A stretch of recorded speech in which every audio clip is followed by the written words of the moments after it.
Hello everyone, welcome to learning book पे आप सभी का स्वागत है। लर्निंग बुक के इस वीडियो में हम 11 जनवरी और 12 जनवरी 2021 से संबंधित करंट अफेयर के महत्वपूर्ण प्रश्नों को डिस्कस करेंगे।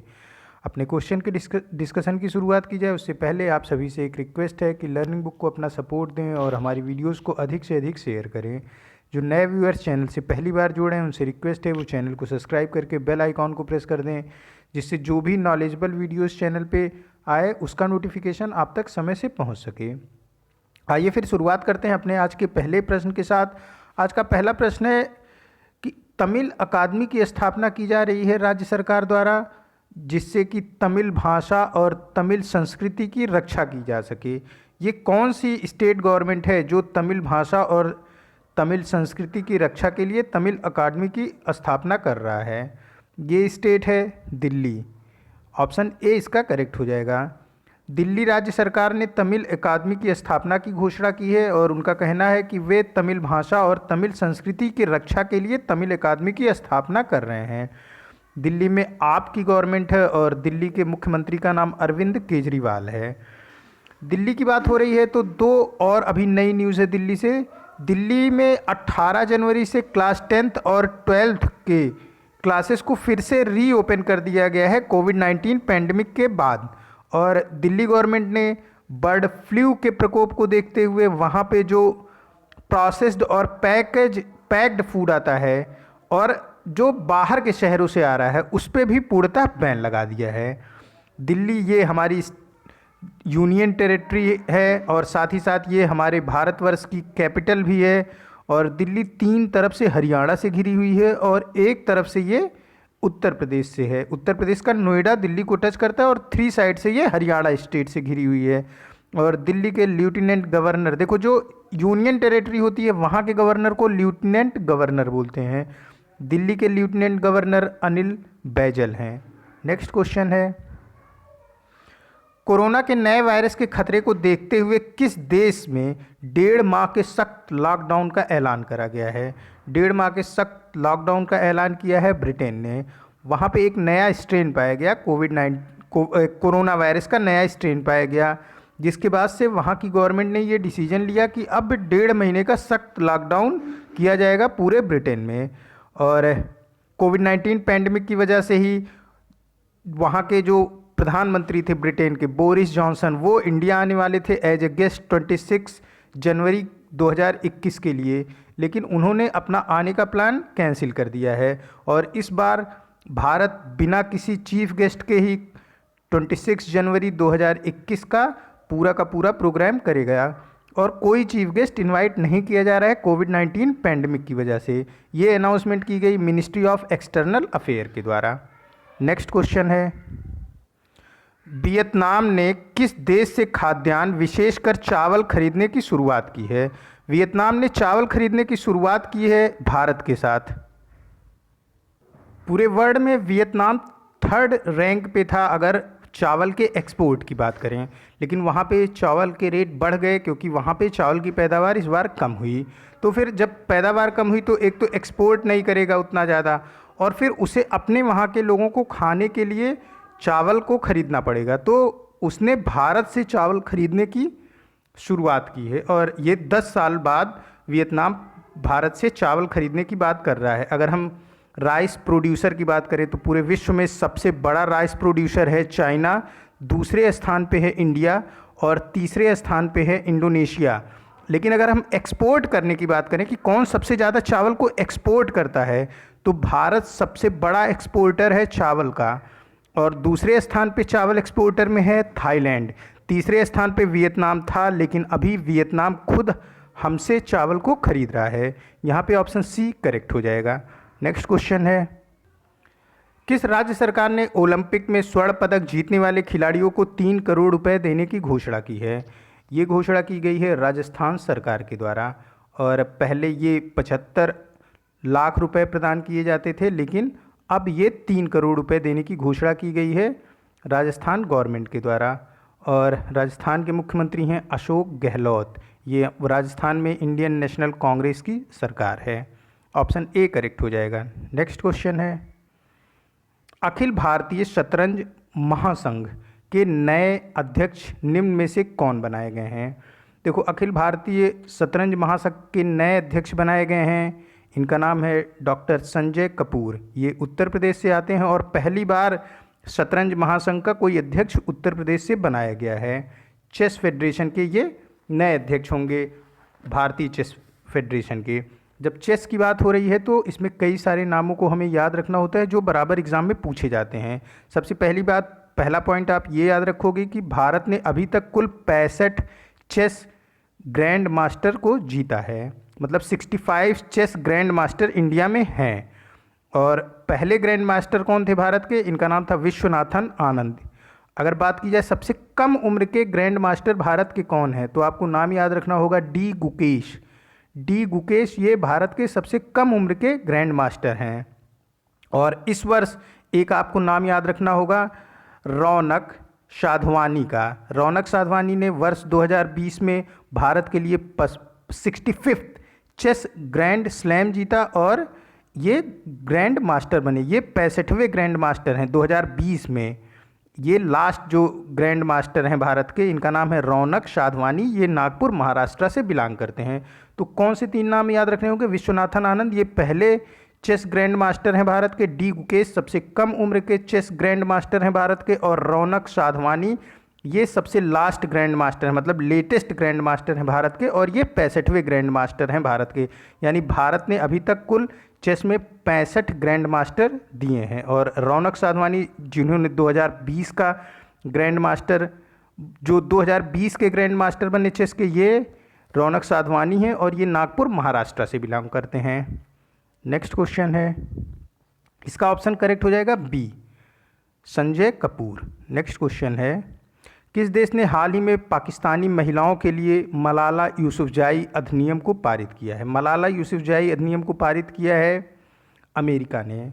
मलाला यूसुफजाई ये नोबेल प्राइज़ विजेता हैं और 2020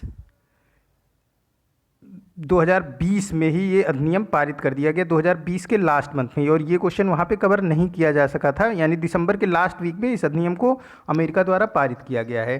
क्या है इस अधिनियम में? इस अधिनियम में ये है कि 2020 में जब ये अधिनियम पारित किया गया, तब से लेकर आगे आने वाले 3 सालों तक United state agency for international development, एक एजेंसी है अमेरिका की जिसका नाम है United state agency for international development, इसके द्वारा जो महिलाओं को वहाँ के गवर्नमेंट के द्वारा छात्रवृत्ति दी जाती है, उसमें से 50% का contribution United state agency for international development द्वारा किया जाएगा।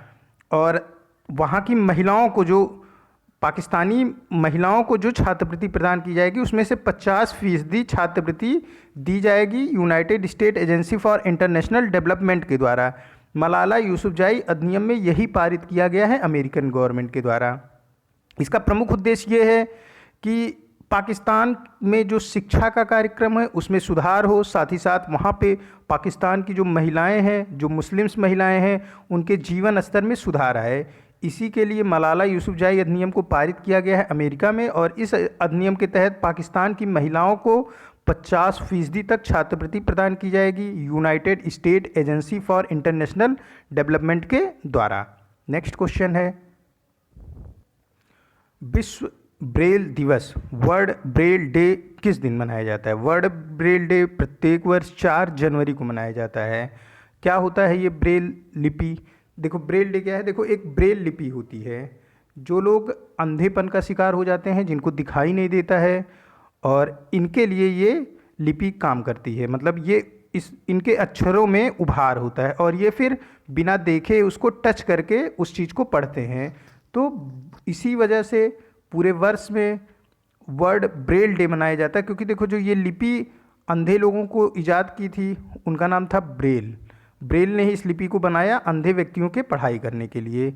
और 4 जनवरी को प्रत्येक वर्ष वर्ल्ड ब्रेल डे मनाया जाता है, जिससे कि एक जागरूकता फैलाई जा सके कि अंधा व्यक्ति भी पढ़ सकता है ब्रेल लिपि के माध्यम से। इसी वजह से प्रत्येक वर्ष 4 जनवरी को वर्ल्ड ब्रेल डे मनाया जाता है। नेक्स्ट क्वेश्चन है, भारत के वृद्धि और विकास के लिए अनुकूल वातावरण बनाने के लिए 3 भारतीय मिशन कहाँ पे स्थापित किए जा रहे हैं? देखो, पहले तो ये जान लो कि क्या है इस भारतीय मिशन के तहत मतलब क्या उद्देश्य के साथ ये भारतीय मिशन स्थापित किए जा रहे हैं और किन अलग अलग 3 देशों में स्थापित किए जा रहे हैं, ये क्वेश्चन में पूछा है।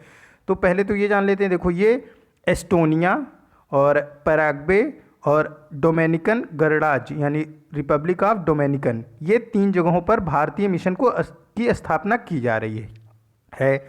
और कैबिनेट की बैठक में ऐसा फैसला लिया गया। उस कैबिनेट के अध्यक्षता कर रहे थे हमारे प्रधानमंत्री नरेंद्र मोदी जी, जिसमें इस फैसले को लिया गया कि 3 भारतीय मिशन की स्थापना की जा रही है, एस्टोनिया, पैराग्वे और डोमिनिकन गणराज्य में। ऑप्शन सी करेक्ट हो जाएगा।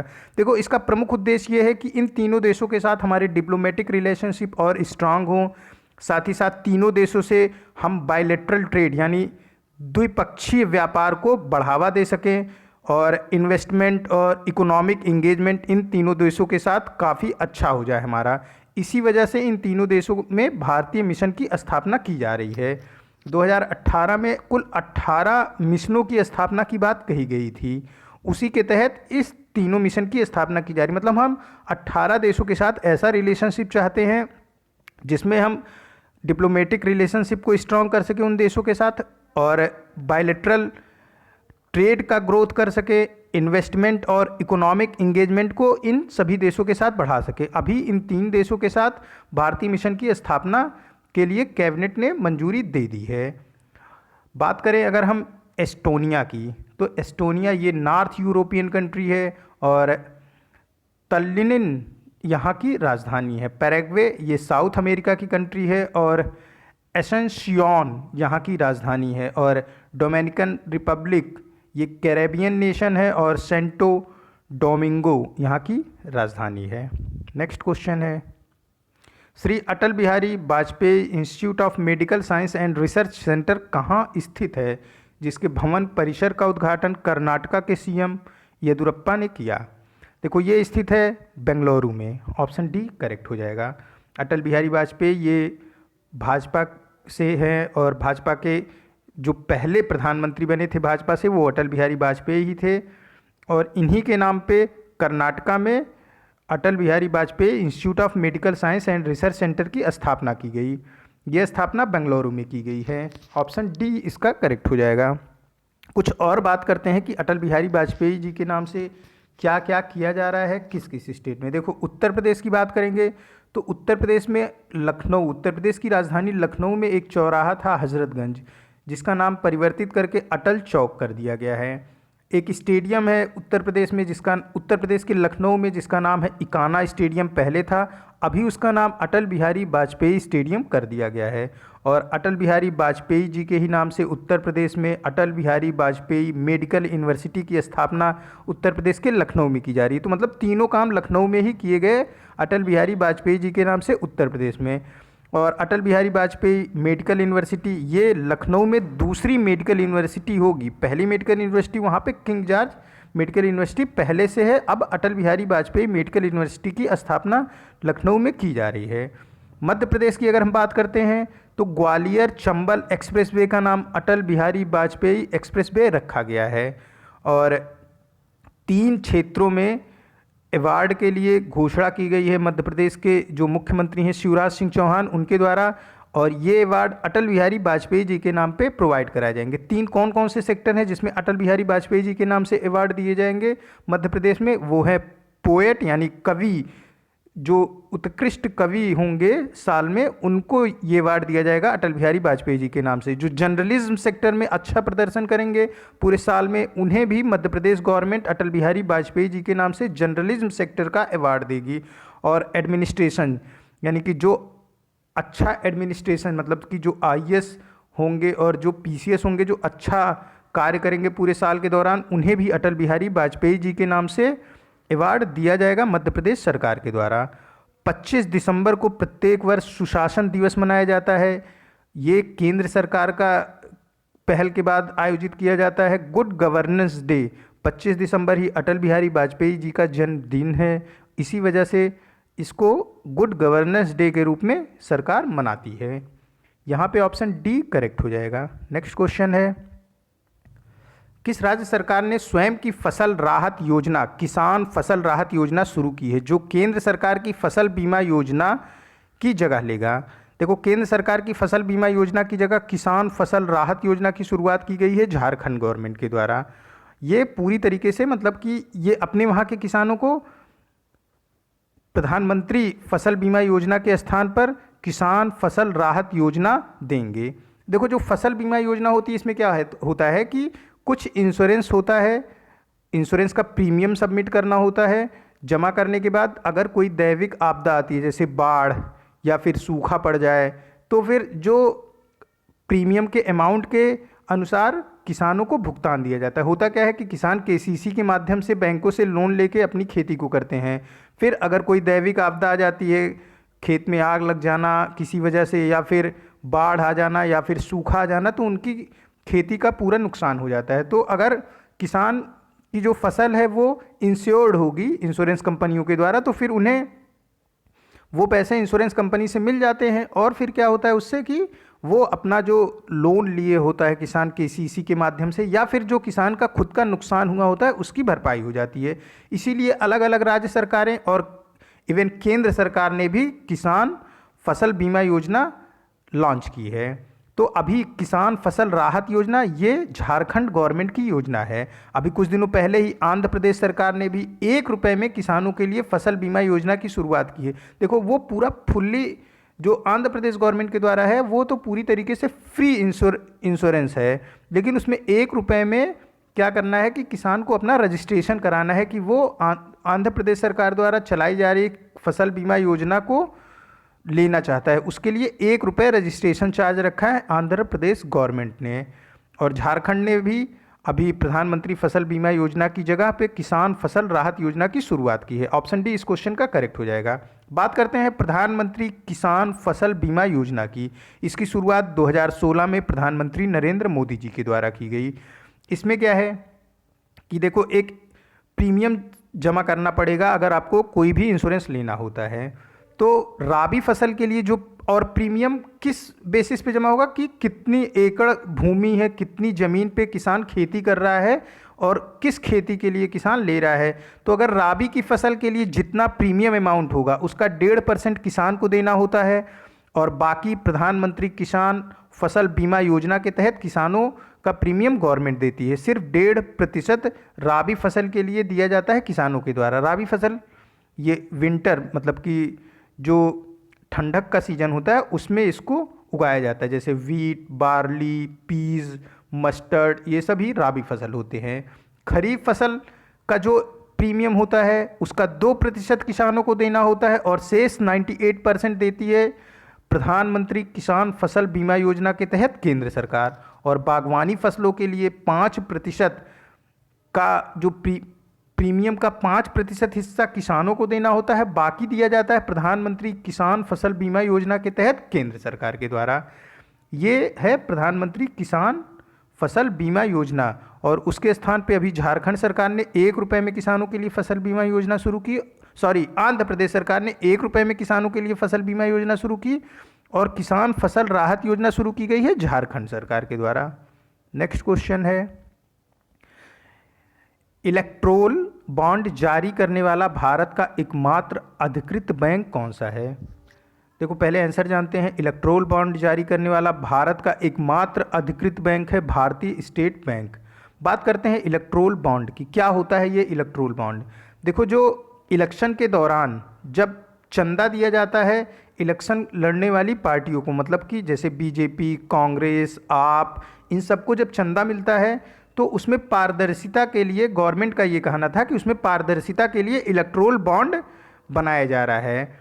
लेकिन रिजर्व बैंक ऑफ इंडिया ने गवर्नमेंट को अलर्ट किया और कई सारी खामियां बताई इलेक्ट्रोल बॉन्ड में, और रिजर्व बैंक ऑफ इंडिया ने गवर्नमेंट से कहा कि इससे कॉरपोरेट इलेक्ट्रोल बॉन्ड का मिसयूज किया जा सकता है कॉरपोरेट सेक्टर के द्वारा, साथ ही साथ विदेशों से धन भी आना संभव है इलेक्ट्रोल बॉन्ड के द्वारा। लेकिन जो केंद्र सरकार है उसने रिजर्व बैंक ऑफ इंडिया के जो सजेशंस थे उनको अनदेखा करते हुए इलेक्ट्रोल बॉन्ड को जारी कर दिया। इसके जरिए चुनाव में चंदा देना आसान हो जाएगा और पारदर्शी हो जाएगा, ऐसा केंद्र सरकार का कहना है। लेकिन रिजर्व बैंक ऑफ इंडिया और जो अपोजिशन है उसने इसका काफ़ी विरोध किया इलेक्ट्रोल बॉन्ड जारी करने का, लेकिन फिर भी गवर्नमेंट ने इसको जारी कर दिया है।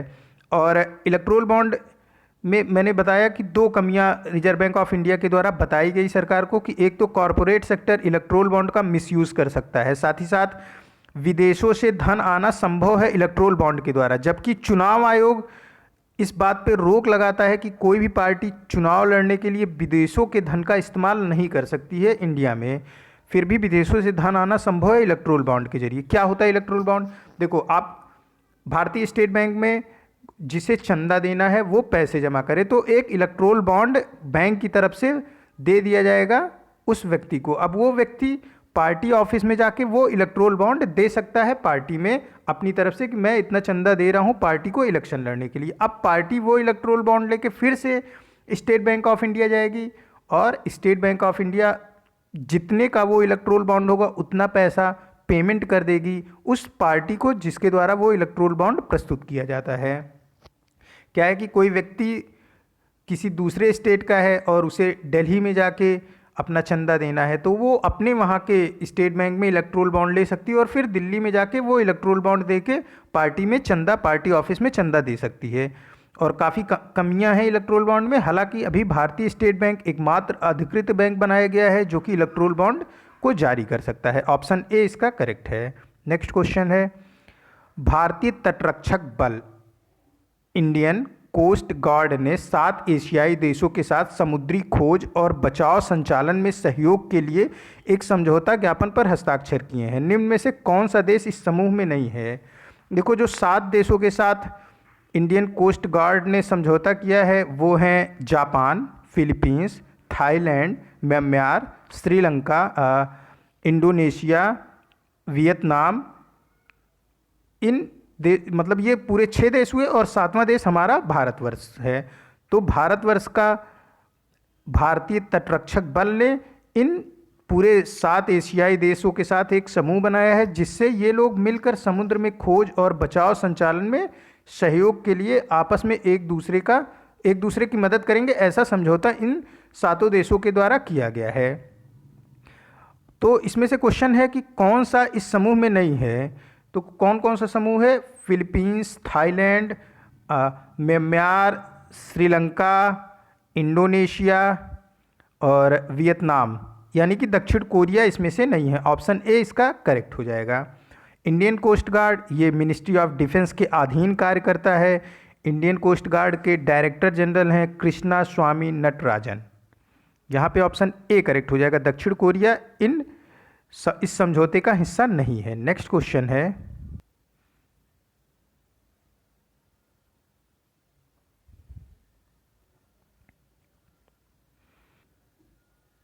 मध्य प्रदेश के ग्वालियर में आयोजित वार्षिक संगीत समारोह तानसेन संगीत समारोह के 96th संस्करण के अवसर पर तानसेन सम्मान 2020 से किसे पुरस्कृत किया गया? तानसेन सम्मान 2020 का पुरस्कार दिया गया है पंडित सतीश व्यास को। ऑप्शन सी करेक्ट हो जाएगा।